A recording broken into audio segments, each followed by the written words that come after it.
আসসালামু আলাইকুম। রাধিকা মেলা উপলক্ষে অনেক মানুষই ফ্যামিলির থেকে টাকা পয়সা নিয়ে আসে জুয়া খেলে।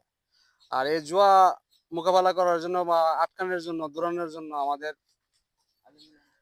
এলাকার আলেম উলেমা গণ্যমান্য ব্যক্তিগণ এইগুলোর মধ্যে সবসময় কঠোর। এরা আসছে, আমিও চেষ্টা করছি। আমি তো ছোট মানুষ, আর আমার কথা তো আমি তো আর হুজুর না, আমার কথা অনেক মানুষ শুনতে পারে না, শুনেও না। তো আমার এখানে কাকা আছে নিয়াজ মোল্লা, নিয়াজ করিম, হুজুর, উনি আমার কাকা লাগে। তো ওনার কিছু বক্তব্য জোয়ার ব্যাপারে বলবো। আসসালামু আলাইকুম। ওয়ালাইকুম সালাম রহমতুল্লাহ। প্রিয় দেশবাসী, এই রাধিকার বান্নিরে কেন্দ্র করে অনেক মানুষ জোয়ার বুট বসাইতো। রহমতুল্লাহ সাহেব হুজুর রহমতুল্লাহ আলাই থেকে আমরা এটার প্রতি বাধা প্রদান করে আসছি। তো আজকেও আমরা সেই ধারাবাহিকতার আলোকে আমরা চেষ্টা করছি। আসলে এগুলো বুঝে না ছোট ছোট বাচ্চারা এই রাধিকার বান্নিরে কেন্দ্র করে আইয়ে কিছু টাকা লিয়া টুকটাক খেলনা চেলনা কেনার জন্য এই দোকাবাজ গুলো আইয়া এই টাকাটা নিয়ে যায়। তো এই জন্য এলাকাবাসীও একটু সচেতন। আমরাও চেষ্টা করছি এই জিনিসটা থেকে এই এলাকার বিরত রাখার জন্য। জোয়া এমন একটা জিনিস, এই নেশা যারা আক্রান্ত করছে এর সব শেষ। এই জন্য সবাইরে আহ্বান জানাই, আপনাদের ছেলে ফেলে, আত্মীয় স্বজন, আপনজন, পাড়া প্রতিবেশী এই ধরনের কার্যক্রমের সাথে যেন সম্পৃক্ত না হয়। সব গার্জেন যদি এই ব্যাপারে একটু সচেতন হয়, তাহলে আমাদের ছেলেপেলেরা এই কাজে, এই খারাপ কাজে অগ্রসর হওয়ার কথা না।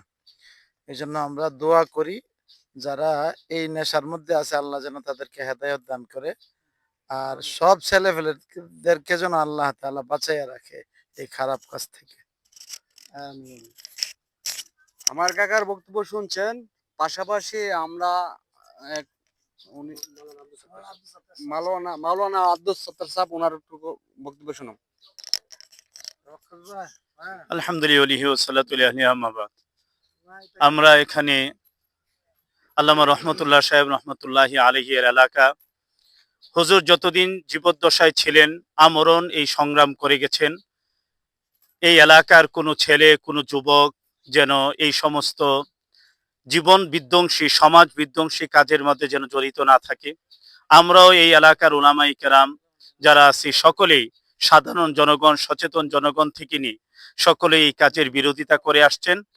আলহামদুলিল্লাহ, আমাদের সেই অভিযান চলবে। আমরা সকল দেশবাসী সহ সকল অভিভাবকদেরকে বলবো, আপনাদের ছেলেদেরকে, ভাইদেরকে এই সমস্ত জীবন বিধ্বংসী কাজ থেকে হেফাজত করবেন। যেই ঘরের মাঝে আমাদের আগেও বলছেন আলহাজ গাজী নিয়াজুল করিম সাহেব, উনি বলেছেন যে যেই ঘরের মাঝে জুয়া ঢুকে সেই ঘরে কোটি টাকা থাকলেও সেই ঘরটা ধ্বংস হয়ে যায়, এই ফ্যামিলিটা ধ্বংস হয়ে যায়। আল্লাহ তাআলা যেন আমাদের সকল পরিবারকে এই সমস্ত খারাপ কাজ থেকে, দেশদ্রোহী, রাষ্ট্রদ্রোহী, সমাজদ্রোহী কাজ থেকে হেফাজত করেন। আসসালামু আলাইকুম। أعوذ بالله من الشيطان الرجيم قال الله تعالى في كلامه المجيد يسألونك عن الخمر والميسر قل فيهما اسم كبير।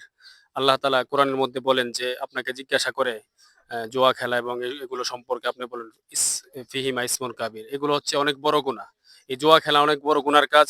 এই জুয়া যারা খেলে তারা সমাজ বিধ্বংসী, দেশ বিধ্বংসী, এবং এগুলো থেকে সবাই বিরত থাকবেন, সচেতন থাকবেন। আপনার ছেলে মেয়ের খোঁজ খবর রাখবেন, কোথায় যাচ্ছে, কি করছে না করছে, এর জন্য সবাই সচেতন হতে হবে। আমরা ইনশাআল্লাহ অতীতেও এরকম ভাবে জুয়ার বিরুদ্ধে, অনিসলামিক কার্যকলাপের বিরুদ্ধে ধারাবাহিক সংগ্রাম চালিয়ে আসছে। ইনশাল্লাহ আগামী তো আমাদের সংগ্রাম চলবে ইনশাল্লাহ। সবাই সচেতন থাকবেন এবং এই ধরনের সমাজ বিধ্বংসী এবং ইসলাম বিধ্বংসী এই ধরনের জুয়া খেলা থেকে সকলেই বিরত থাকবেন। সবাইকে ধন্যবাদ।